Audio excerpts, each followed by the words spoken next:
locks on my doors. Peepholes in just last week. I don't know, I have a gun, but I still don't feel safe being, at home alone. June 18th, 1976, a young woman living in Sacramento County becomes the first victim of a serial rapist. It would be only a month later that he would strike again. Someone was sneaking into women's yards, prying open their windows in the late hours of the night, tying them up and then raping them. This went on for months, and the man was labeled the East Area Rapist. Through DNA testing, this man was also connected to the crimes of the original Night Stalker. The following is a tape of a phone call released by the FBI between this stalker and one of his previous victims. Hello? Hello?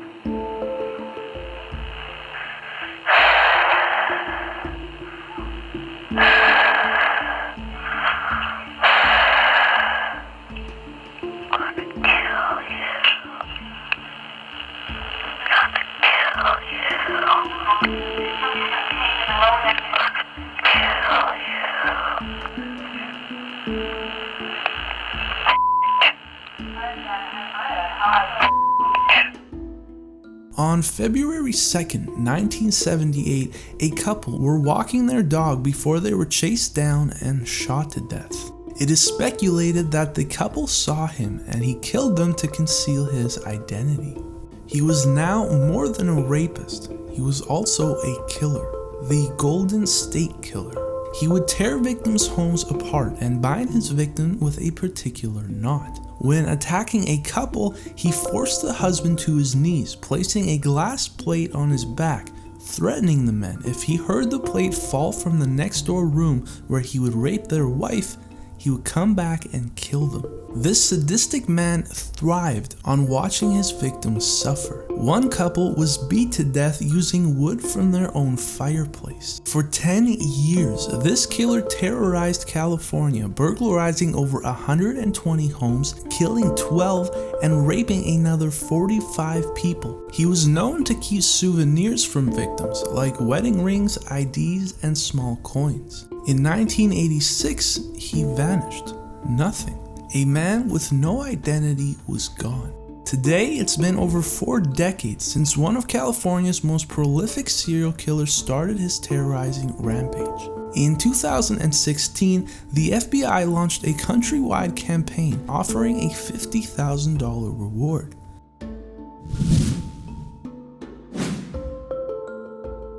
Shannan Gilbert, a sex worker out of New Jersey, was called to the home of Joseph Brewer, a middle-aged bachelor living in a gated community of Oak Beach. Early that morning, at around 5 a.m., police receive a phone call of a hysterical Gilbert pleading, "They are trying to kill me." Gilbert would then run through neighboring yards screaming and pleading for help.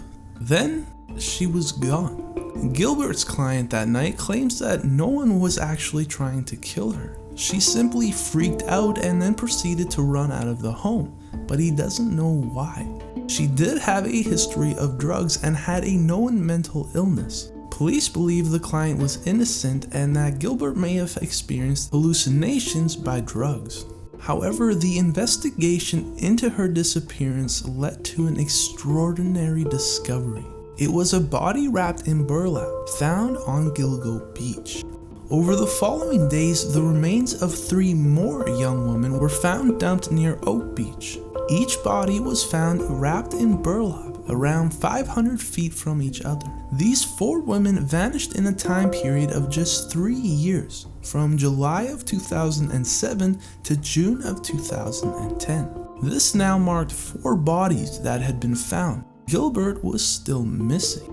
These memorials were made for each of the 4 victims, but what is horrifying is that someone placed dolls like these, time-out dolls, at each of the sites, as if the killer had punished the victims for their wrongdoings.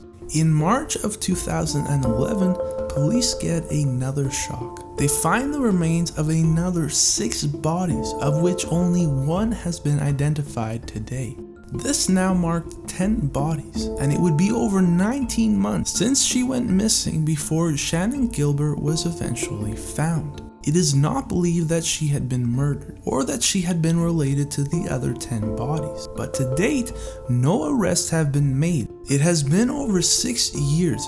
This mystery remains unsolved. Since 1986, absolute terror has been haunting this beautiful path, the Colonial Parkway of Virginia.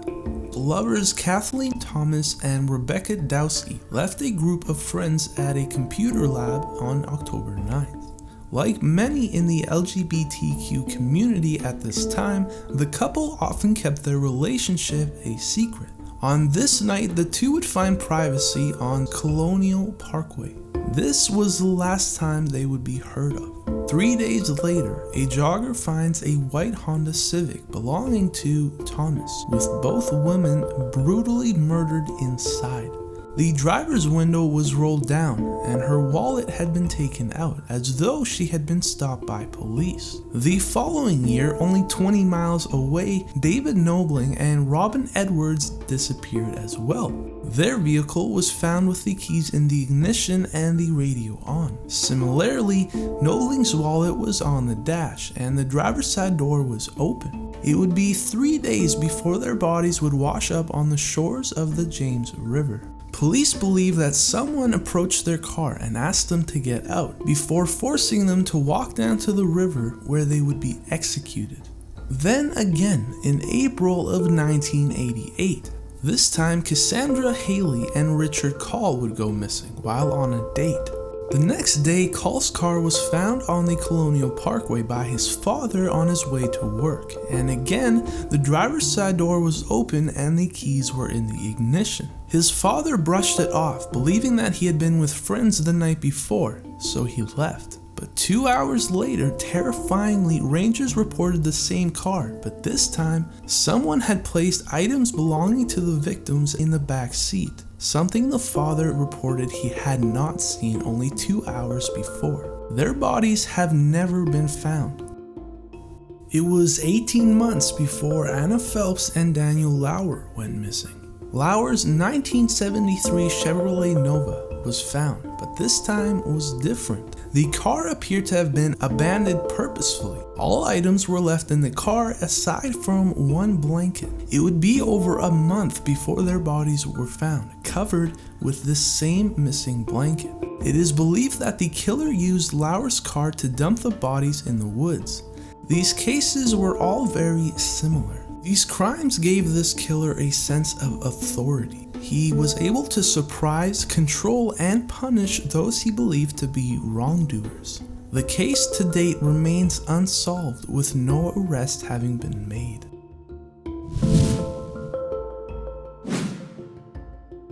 Along this eerie stretch of British Columbia's Highway 16, countless women have been vanishing for years. In some cases, bodies eventually do surface, but in most, they are simply never heard of or seen again. The highway itself spans for about 450 miles, with vast stretches of deserted towns and forest. This is the Highway of Tears. An area that when the sun goes down, nothing but the black of the night exists. Screams of victims go unheard here, with cell phone reception being nearly non-existent.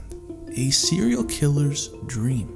In October of 1969, the dead body of Gloria Moody was found, marking the beginning of a deadly mystery. The numbers since have risen to an alarming amount, with the Canadian police confirming 18 victims. However, that is the confirmed number. The unconfirmed number is believed to exceed a staggering 40 women who have fallen prey at the hands of a killer or killers stalking this stretch of highway. Almost all victims have been Native American women, and the seemingly inferior police investigations of these cases have sparked controversy across Canada. To date, police have made no arrests and are not even believed to have a lead in the cases. The most recent girl to go missing was in 2006 when a just 14-year-old Ayla was found shortly after she went missing. She had been killed and dumped only 20 feet from the road. In today's world, people have grown exceedingly accepting of the LGBTQ community. However, during the 70s, being gay in America was often a scary thing to admit. Many remained closet gays for fears of being judged, losing jobs, or losing relationships with family and friends. Beginning in January of 1974, young gay men began showing up dead at a staggering rate. For the following year, 14 men wound up being killed at the hands of a serial killer lurking the streets of San Francisco. Another 3 were attacked but survived their injuries. This killer had a routine. He would meet his victims at gay nightclubs and bars, first gaining their trust. He would then be invited to his victims' homes as a companion. Here, he would often engage in sexual encounters before terrifyingly sketching the men he was about to kill. These drawings became his signature. He was dubbed the Black Dueler. Bodies were often found nearby where they had been killed, often with clear signs of struggle. Police eventually would catch up to a suspect whom they believed was the killer, but the 3 men that survived this serial killing man refused to testify against him as they feared coming out publicly. Police never arrested another suspect, and over the years, this strange case has gone completely cold.